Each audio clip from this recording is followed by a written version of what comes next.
तीर्थ पुरोहितों की मांग, केदारनाथ में सभी भक्तों का हो एक समान दर्शन। भक्तों के मंदिर के गर्भगृह में जाने पर न लगे रोक। केदारनाथ धाम में बढ़ती भीड़ को देखकर केदारनाथ मंदिर के गर्भगृह के दर्शन बंद हो गए हैं। अब सभा मंडप से ही दर्शन कराए जा रहे हैं। गर्भगृह के दर्शन बंद होने पर तीर्थ पुरोहित समाज ने आपत्ति जताई है। तीर्थ पुरोहित समाज के लोगों का कहना है कि भक्त यहाँ भगवान के दर्शन के लिए आते हैं। वीआईपी को तो अंदर भेजा जाता है, लेकिन आम भक्तों को दूर से ही दर्शन करा दिया जाता है। उन्होंने कहा कि धाम में पहुंचने वाले सभी भक्त एक समान हैं।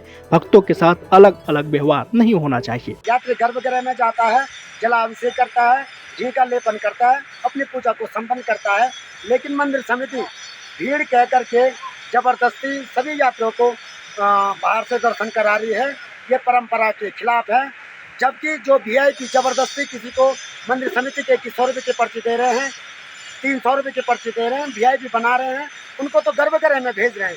लेकिन 2 बजे रात से जो तीर्थ यात्री खड़ा है, बर्फ में, पानी में, ठंड में, जो ये सब चीज़ थे कि बड़ी तपस्या कर रहा है बच्चों के साथ, बुजुर्गों के साथ, उसको जो है बाहर से दर्शन करा रहे हैं और वीआईपी पैसा लेकर के वीआईपी बना रहे हैं, उनको गर्भगृह में दर्शन करा रहे हैं। अयोध्या पहुंचा श्री राम स्तंभ। नवरात्र में मणि पर्वत पर होगा स्थापित। राजस्थान के माउंट आबू से 1200 किलोमीटर दूरी तय करके सोमवार की दोपहर राम स्तंभ अयोध्या पहुंच गया। यहां पहुंचने पर वैदिक आचार्यों ने श्री राम स्तंभ का विधि विधान पूर्वक पूजन अर्चना किया। रास्ते में कई स्थानों पर स्तंभ पर पुष्प वर्षा भी की गई। बताया गया कि श्री राम स्तंभ को राम सेवकपुरम में सुरक्षित रखा गया है। बिहार के गया पहुंचे पंडित धीरेन्द्र कृष्ण शास्त्री। एयरपोर्ट पर उमड़ी भक्तों की भीड़। पंडित धीरेन्द्र कृष्ण शास्त्री 3 दिनों के प्रवास पर बिहार के गया में हैं। गया की धरती पर उनका स्वागत हुआ। धीरेन्द्र कृष्ण शास्त्री दूसरी बार बिहार दौरे पर आए हैं। पहली बार पटना के नौबतपुर स्थित तरेत पाली मठ में हनुमंत कथा कहने के लिए आए थे। अयोध्या में जोर शोर से चल रही है प्राण प्रतिष्ठा की तैयारी। 200 से ज्यादा साधु संत पहुंचे अयोध्या।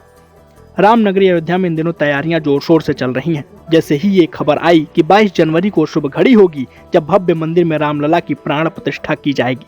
रामनगरी में भक्तों समेत साधु संतों का मेला भी लगने लगा है। मंदिर ट्रस्ट के आमंत्रण पर लगभग 200 साधु संत श्री राम जन्मभूमि परिसर पहुंचे। अस्थायी मंदिर में रामलला के दर्शन किए और निर्माणाधीन भव्य मंदिर की पहली झलक भी देखी। लालबाग के राजा का खुला खजाना। समिति की तरफ से की गई नीलामी।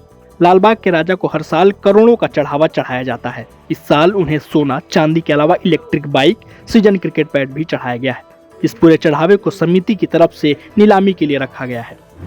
राम मंदिर तक जाने के लिए नए पथ की तैयारी। सरयू तट से सीधे मंदिर जा सकेंगे भक्त। अयोध्या संवर रही है अपने रामलला के लिए, उनके भक्तों के लिए, दुनिया भर के उन श्रद्धालुओं के लिए जिन्होंने पढ़ा और जाना कि अयोध्या राम की नगरी, जहाँ एक और मंदिर निर्माण कार्य जोर शोर से चल रहा है, वही श्रद्धालुओं की सुगमता और पर्यटन के लिहाज से अयोध्या का सौंदर्यीकरण भी किया जा रहा है। मशहूर फिल्म अभिनेता अनुपम खेर पहुंचे अयोध्या। खेर बना रहे हैं 21 हनुमान मंदिरों की पृष्ठभूमि से जुड़ी डॉक्यूमेंट्री फिल्म। मशहूर फिल्म अभिनेता अनुपम खेर अयोध्या हनुमानगढ़ी समेत 21 हनुमान मंदिरों की पृष्ठभूमि से जुड़े ऐतिहासिक वीडियो डॉक्यूमेंट्री बना रहे हैं। इस सिलसिले में शुक्रवार रात्रि अयोध्या पहुंचे अनुपम खेर ने संकट मोचन हनुमान जी के 8 मंदिरों और उनके महत्व पर आधारित 5 मिनट की डॉक्यूमेंट्री फिल्म को लॉन्च किया। इस मौके पर उन्होंने कुछ बड़ी बातें भी कही, जिनमें एक उनकी मां कहती हैं, मुझे भी ले चल, मैं अपने मां का सपना पूरा करूंगा और अगर मुझे प्राण प्रतिष्ठा कार्यक्रम में निमंत्रण मिला तो आना चाहता हूं, क्योंकि हमारे मुंह से अपने आप निकलता है राम ओ राम। इस संदेश को दुनिया तक पहुंचाना है। मेरी माँ का सपना पूरा करूँगा। उन्होंने कहा था कि मुझे ले चल, तो शायद मैं अगर मुझे निमंत्रण मिला तो मैं उनके साथ ज़रूर तब आना चाहूँगा। और 2 चीज़ें निकलती हैं मुंह से जब हमें किसी चीज़ का एहसास होता है। एक होता ओ मेरी माँ और दूसरा निकलता हाय राम। तो ये हमारे कहीं ना कहीं खून में है, तो अपने आप ही निकलता है ना, हाय राम ओ राम ओ राम। तो ये जो है ये दुनिया तक पहुंचाना बहुत ज़रूरी है। आइए ज्योतिर्विद शैलेंद्र पांडे जी से जानते हैं 4 अक्टूबर 2023 का क्या है पंचांग। दिनांक 4 अक्टूबर 2023 दिन बुधवार। तिथि है आश्विन कृष्ण पक्ष की षष्ठी तिथि। नक्षत्र है रोहिणी नक्षत्र, शाम के 6:29 तक। चंद्रमा वृषभ राशि में संचरण कर रहे हैं। राहु काल का समय दोपहर 12 बजे से 1:30 तक।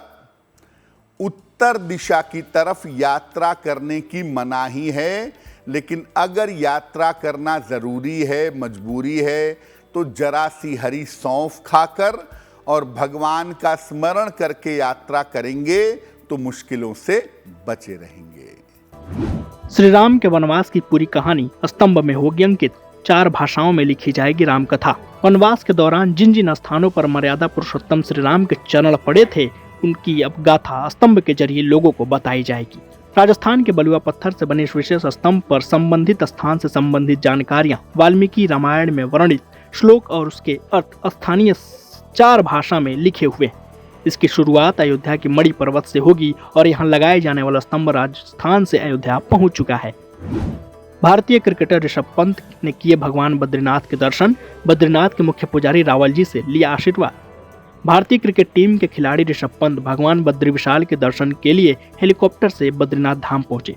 बद्रीनाथ धाम में दर्शन के बाद मुख्य पुजारी रावल जी से भी मिले। कार दुर्घटना में जिंदगी की जंग लड़कर ऋषभ पंत पहली बार बद्रीनाथ के दर्शन के लिए पहुंचे हैं। केदारनाथ में हर दिन पहुंच रहे हैं 18,000 श्रद्धालु। गर्भगृह में प्रवेश पर लगी रोक। बाबा केदारनाथ धाम में रिकॉर्ड संख्या में श्रद्धालु पहुंच रहे हैं। चाहे एक तरफ भीड़ की वजह से गर्भगृह के दर्शन रोके गए हैं, वहीं श्रद्धालुओं की सुविधा के लिए सभा मंडप की भी शुरुआत हो चुकी है, जिसका लाभ हर श्रद्धालु को मिल रहा है।